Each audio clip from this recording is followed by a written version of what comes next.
I'm gonna take a moment to tell a little bit about the legislative process, the history since we've been in the General Assembly, and how voices in every neighborhood are really important. So it's important, and think about this as we process all this information tonight. Just a few years ago, many neighbors felt the city council didn't reflect the people that were sitting in our pews, in our classrooms, or at our kitchen tables. In 2022, that all changed. For the first time, our council looked more like the community that it served, across race, gender, political spectrum. That wasn't just an election result. It was important when people saw themselves in local leadership. We had stronger voices in every neighborhood. As I've gone around, as we've gone to different community town halls, as we knocked on doors, heard from folks across the city as they see the signs in 2022, they felt like they finally had a voice in city council that looks like them. That's what 10-1 system is all about. It gives each community the power to elect someone who knows their streets, their schools, their small businesses, someone who understands their lived experiences. But this isn't ultimately about the numbers on the council. It's about trust, fairness, and hope for the future. When leadership reflects the people, the decisions are better, the city goes stronger, the decisions aren't made by just a few rich people. This progress and how we've got here really belongs to all of us, because when every community has a seat at the table, the whole city moves forward together.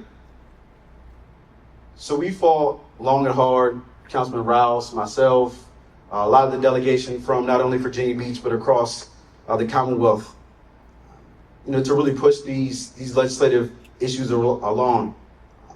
In 2023, the City Council back changing the 10-1 system to give neighborhoods a stronger and fairer voice. At that point, we introduced bills in both the House and the Senate to make this official, to enshrine that we focused on two things. There was a charter bill that changed the city charter, and then there's a code change that changes the code at the state level. So first we had HB 416, and this is in 2024, where Delegate Kelly Chalmers Fowler introduced this bill with myself and a few other folks as co-patrons to make this charter change. Ultimately and unfortunately, the governor vetoed it.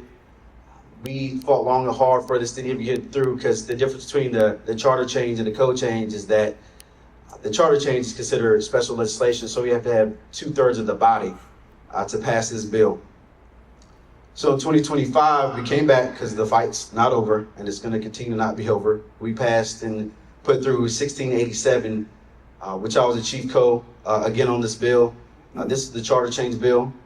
It was passed by the House, but like I said, this missed the Senate by just a few votes. They didn't get quite to 2/3 majority. That's not Aaron's fault. Aaron fought hard for it in the Senate. He'll talk about the Senate process in a little bit as well. And then, unfortunately, in 2025, we did pass HB 1990, which was the code change. But this one was not special legislation, but it ultimately was vetoed by the governor. And I just want to end with, why your voice matters so much in November. This November, we had the opportunity to either keep the 10-1 change, 10-1 charter, 10-1 change, voting system change, or get rid of it for a 7-3-1 change. I don't know if you've been around the city, but I was born and raised in College Park and Love Green area of the city. And if you, look at the mediums, look at the trees, you just drive around, there's a distinct difference between other parts of the city. If you look around, including this neighborhood as well, where I represent the General Assembly. If we change to 7-3-1 and go away from 10-1, the true representation is going to be missing. There's going to be 4, 5, 6 people that are going to run everything, no matter how we vote for them, who represents these areas. So, as we move forward, and we hear from Councilwoman and the Senator and former Councilman Moss, hear them out. If you have any questions, we'll have an opportunity for you to ask them. And we also have Chris Boynton here, who has blessed us with his presence to be able to answer any questions we have from the city's side. But again, a reminder, vote yes to this 10-1 charter change. You'll see that a lot. You'll hear this from us. And if you have any questions, we'll be really accessible to answer them at the end Next, I'm going to call up my esteemed colleague in the other side of the house. I was going to go far away from that one, but State Senator, everyone you know well, Senator Aaron Rouse. I'm going to get right to the point, and I want to thank you all for being here this evening as well. I want to thank my panelists, Senate Congressman Bobby Scott and former Councilman John Moss, Councilwoman Jennifer Reynolds, and Delegate Askew. I want to start by saying this is not a partisan issue. This is not a partisan issue. What we are up against is big money interests, all right? That is what it boils down to. It is who gets to control your tax dollars for their pet peeve projects. Yes, we all are affected, so we have different perspective, whether it is perspective from being a minority in the city, maybe it's perspective from living in the southern part of the city, maybe it's a perspective from going to school. But we all come to a head by who sits on that city council. Now, I've had the unique experience of not only being on the local level and seeing how this played out, but also at the state level as chairman of our state's Privileges and Elections Committee in the Senate. I want you all to understand something. We are here today because of the hubris of city council for when I served on that city council. I've served with a councilwoman by the name of Jessica Abbott. She brought forth a resolution and said, hey, I want to bring a resolution forward to ask the people, because I think at that time, and John can correct the record, in August of 2020, we want to ask the people what they think of the election system. There wasn't a 10-1, there wasn't a 7-3-1, it was just ask the people what they think of the election system. And you know who buried that? The status quo.